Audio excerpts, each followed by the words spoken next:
What lab is complete without an oscilloscope? I picked this up at a ham fest for about 20 bucks. Actually, exactly 20 bucks.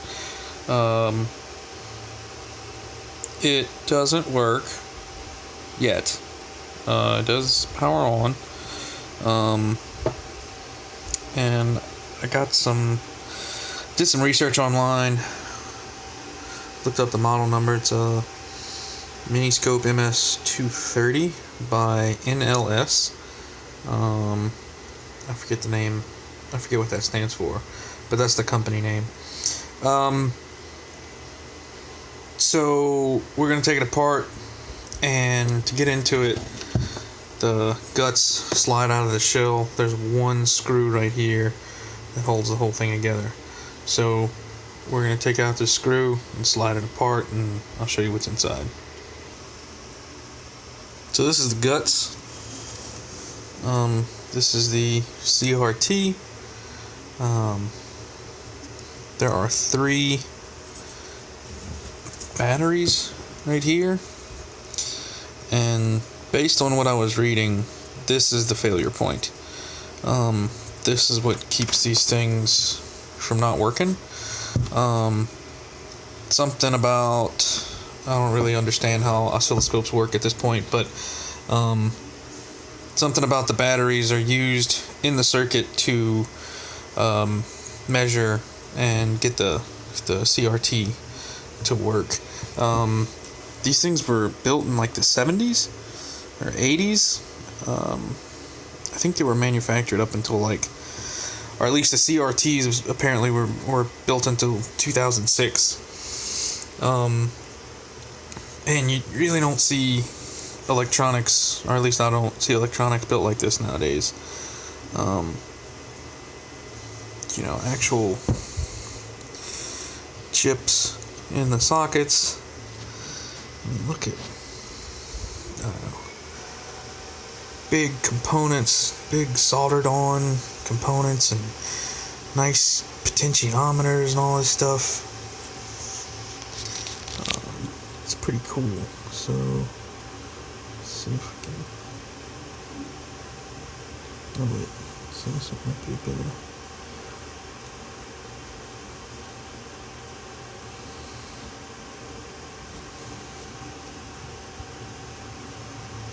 The charger for it does work. So the idea is that the battery, or the charger, charges the batteries, and then the whole thing runs off it.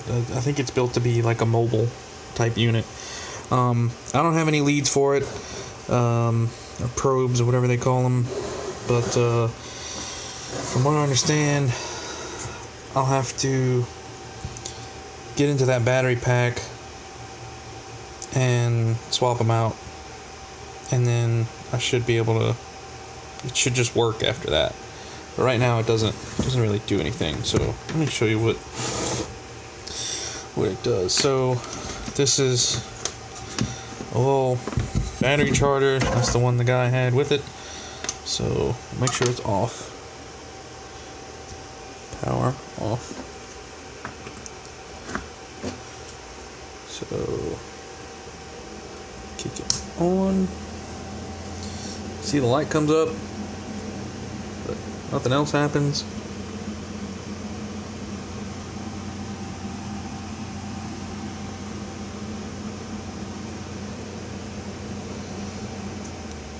But yeah, pretty much it.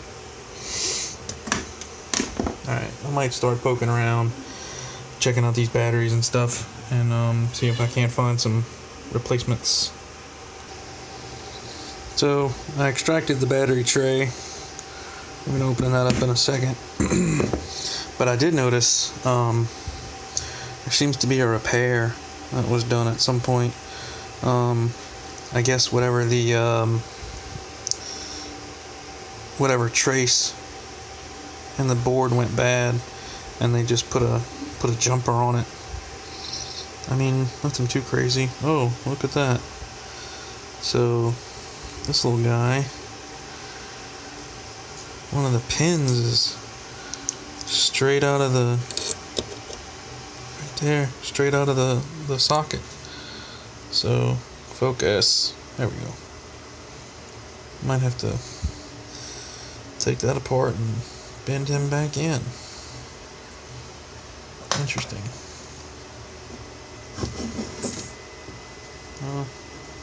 You can't tell if anything else works until we get the batteries doing something, so let's take that apart real quick.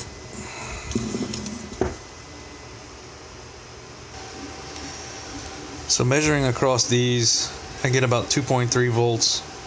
I think it should be more than that. Come on, why didn't it come apart? It should just come apart now.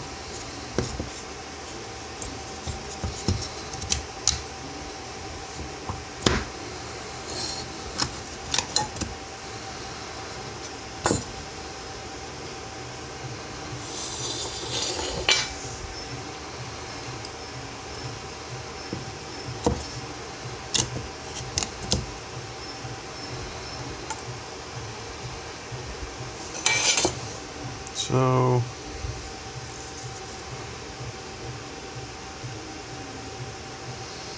2 volt, 2.5 amp hour D-cell batteries.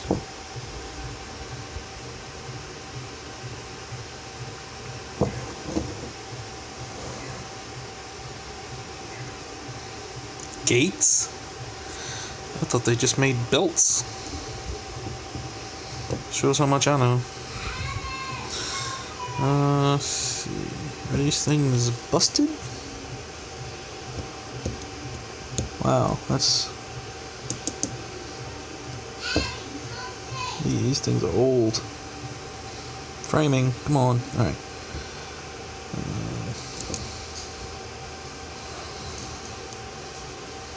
Looks like they just... Yeah, okay. That's just some slip-on crimp connectors. Alright, well. To the confuser. Let's see how much these cost. So it looks like they're about $10 a piece.